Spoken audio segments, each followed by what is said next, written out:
स्वागत है इस एक्सप्लेनर में। आज हम एक ऐसे टॉपिक को डिकोड करने वाले हैं जो प्रैक्टिकली हम सबकी डेली लाइफ को इफेक्ट कर रहा है, फोकस की न्यूरोबायोलॉजी। एक ऐसी दुनिया जहां हर सेकंड कोई न कोई नोटिफिकेशन हमारा ध्यान खींचने के लिए तैयार है, वहां अपना ध्यान वापस कैसे लाया जाए। आज की इस चर्चा का मुख्य मुद्दा यही है, कॉग्निटिव ऑटोनॉमी, यानी अपने दिमाग पर अपना खुद का कंट्रोल वापस पाना। तो बिना किसी देरी के इस कमाल के साइंस में डाइव इन करते हैं।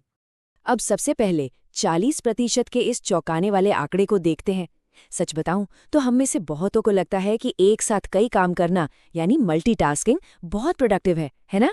पर साइंस कुछ और ही कहती है। जिसे हम मल्टीटास्किंग समझते हैं वो असल में टास्क स्विचिंग है। हमारा दिमाग बस लगातार एक काम से दूसरे काम पर जंप कर रहा होता है और इससे गलतियां होने के चांसेस लगभग 40% तक बढ़ जाते हैं। सोचिए, इससे एफिशिएंसी तो गिरती ही है, दिमाग पर एक्स्ट्रा बोझ अलग पड़ता है। और देखिए, बात सिर्फ हमारे पर्सनल प्रोडक्टिविटी की नहीं है, दांव पर इससे कहीं ज्यादा लगा है। जॉर्ज टाउन लॉ का एक बहुत ही थॉट प्रोवोकिंग पॉइंट है। जब हमारी अपनी मर्जी से फोकस करने की पावर, जिसे हम कॉग्निटिव ऑटोनॉमी कहते हैं, कमजोर पड़ती है ना, तो ये सिर्फ एक पर्सनल प्रॉब्लम नहीं रहती, ये एक कलेक्टिव क्राइसिस बन जाती है। इस कोट के हिसाब से ये उन संस्थाओं और नियमों को हिलाकर रख सकती है जिन पर हमारी सोसाइटी और डेमोक्रेसी टिकी हुई है। मतलब हमारा फोकस अब सिर्फ हमारी प्राइवेट प्रॉपर्टी नहीं रहा, ये एक पब्लिक गुड है जिस पर सच में खतरा मंडरा रहा है। तो भाई, इस उलझन को सुलझाया कैसे जाए? आज के इस एक्सप्लेनर का रोड मैप कुछ ऐसा रहेगा। सबसे पहले हम इस अटेंशन के क्राइसिस को समझेंगे, फिर देखेंगे कि डिस्ट्रैक्शन के वक्त हमारे दिमाग में असल में क्या चल रहा होता है। उसके बाद बात करेंगे फोकस के साइंस की, फिर डीप वर्क को स्ट्रक्चर करने की टेक्निक्स, और लास्ट में हम बनाएंगे अपना एक solid science based ultimate focus toolkit.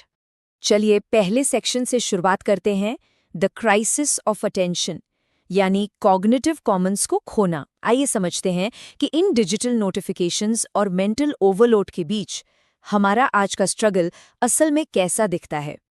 अगर आजकल फोकस करने में स्ट्रगल महसूस हो रहा है ना, तो एक बात जानकर काफी शांति मिलेगी।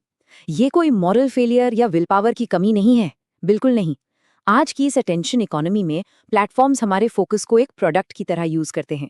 उन्होंने एक ऐसा आर्टिफिशियल एनवायरनमेंट बना दिया है जो हमारे लंबे फोकस को तोड़ने के लिए ही डिजाइन किया गया है।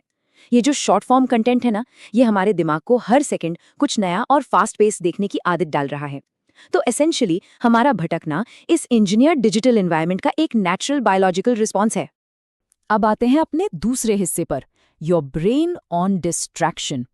आइए देखते हैं कि जब हमारा ध्यान भटकता है तो हमारे दिमाग के बॉस यानी प्रीफ्रंटल कॉर्टेक्स के अंदर साइंटिफिकली क्या गड़बड़ चल रही होती है। इसको समझने के लिए काफी इंपॉर्टेंट कॉन्सेप्ट को जानना होगा, जिसे कहते हैं विजिलेंस डिक्रीमेंट। सिंपल शब्दों में कहें तो एक लंबे टाइम तक लगातार काम करने की क्षमता और फोकस में आने वाली गिरावट। ये एक यूनिवर्सल चीज है।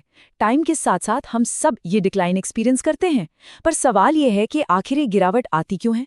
चलिए इसको एक साइंटिफिक मॉडल के लेंस से देखते हैं। यहाँ एंट्री होती है रिसोर्स कंट्रोल मॉडल की। अब तक हमें लगता था कि लंबे समय तक फोकस करने से दिमाग की बैटरी या रिसोर्सेज खत्म हो जाते हैं, लेकिन ये मॉडल बताता है कि रिसोर्सेज तो वही रहते हैं।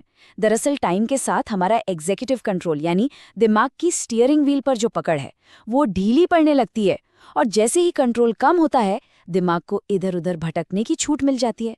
फिर ये भटकते हुए ख्याल हमारे मेन टास्क से फोकस चुराने लगते हैं। बस यहीं से हमारी परफॉर्मेंस डाउन होने लगती है। तो अब बड़ा सवाल यह है कि स्टीयरिंग व्हील पर कंट्रोल वापस कैसे लाया जाए। यहाँ से हमारा तीसरा सेक्शन शुरू होता है, फोकस का विज्ञान। आइए देखते हैं कि दिमाग के लेवल पर इन द जोन जाने का असल मतलब क्या होता है। जरा इस दिलचस्प एक्सपेरिमेंट को देखिए। इसे ग्रैड CPT टास्क कहते हैं। इसमें रिसर्चर्स ने लोगों को शहर से पहाड़ों में बदलती हुई तस्वीरें दिखाईं और उनके रिएक्शन टाइम को ट्रैक किया। साथ में जो ग्राफ है वो काफ़ी क्लियर पिक्चर देता है। जब रिएक्शन टाइम में बहुत ही कम बदलाव या वेरिएशन होता है तो उस स्टेट को इन द जोन कहा जाता है। मतलब जब हमारे दिमाग का ध्यान बिल्कुल स्टेबल होता है ना, तो हमारी फिजिकल रिएक्शन भी उतनी ही स्टेबल और कंसिस्टेंट हो जाती है। दिमाग का फोकस डायरेक्ट हमारी फिजिकल स्टेबिलिटी में नजर आता है। लेकिन इस जोन या फ्लो स्टेट में एंटर करने का साइकोलॉजिकल सीक्रेट क्या है? एक बहुत ही सिंपल सा इक्वेशन इसे एक्सप्लेन करता है। Learning progress is equal to flow. Studies बताती हैं कि जब हमें लगातार ये फील होता रहता है कि हम कुछ नया सीख रहे हैं या किसी चैलेंज को पार कर रहे हैं, तो हम उस काम में पूरी तरह डूब जाते हैं। प्रोग्रेस का यही एहसास डिस्ट्रैक्ट होने के चांसेस को लगभग खत्म कर देता है और हमें एक डीप फ्लो स्टेट में ले जाता है। अब जब हमने फोकस के साइंस को समझ लिया है, तो बात आती है एग्जीक्यूशन की। इसको प्रैक्टिकली अप्लाई कैसे करें? ये हमारा चौथा सेक्शन है, structuring your deep work. Productivity की दुनिया में एक टर्म बहुत पॉपुलर है, मॉन्क मोड, पर इसकी मॉडर्न डेफिनेशन को समझना बहुत जरूरी है। देखिए, मॉडर्न मॉन्क मोड का मतलब ये बिल्कुल नहीं है कि इंटरनेट बंद करके किसी पहाड़ की गुफा में चले जाएं, बल्कि ये अपने मीनिंगफुल काम के लिए अपने ध्यान को बचाने की एक सिलेक्टिव प्रोसेस है। ये इंटेंशनली अपने आसपास की डिस्ट्रैक्शंस को कम करने का एक स्ट्रक्चर्ड तरीका है, जो असल में इस डिजिटल जमाने में बहुत प्रैक्टिकल और इफेक्टिव है। वैसे इंटरनेट पर मॉन्क मोड को लेकर काफी मिथ्स भी हैं, जैसे कि लोगों को लगता है इसके लिए टोटल आइसोलेशन यानी दुनिया से पूरी तरह कट ऑफ होना जरूरी है, या ये ओवरनाइट सक्सेस गारंटी करता है। कुछ तो ये भी सोचते हैं कि ये सिर्फ युवा पुरुषों के लिए है, पर ये सब बिल्कुल गलत धारणाएं हैं।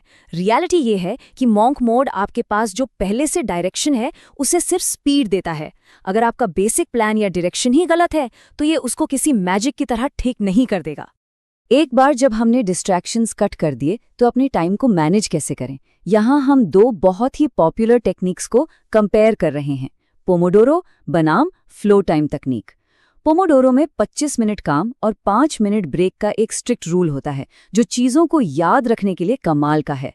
वहीं दूसरी तरफ फ्लो टाइम तकनीक घड़ी देखने के बजाय आपको काम में गहराई से डूबने की आज़ादी देती है, जो क्रिएटिव कामों के लिए बेस्ट है। सिंपली पुट, पोमोडोरो आपको स्ट्रक्चर देता है और फ्लो टाइम आपको डेप्थ देता है। और अब हम इस एक्सप्लेनर के आखिरी और सबसे एक्शन ओरिएंटेड पार्ट पर पहुंच गई हैं, the ultimate focus tool kit. ये बायोलॉजी पर बेस्ड कुछ ऐसी स्ट्रैटेजीज हैं जिन्हें लिटरली आज से ही अप्लाई किया जा सकता है। इसे हम STIB फ्रेमवर्क कहते हैं, जो अपने आप में एक कंप्लीट टूल किट है।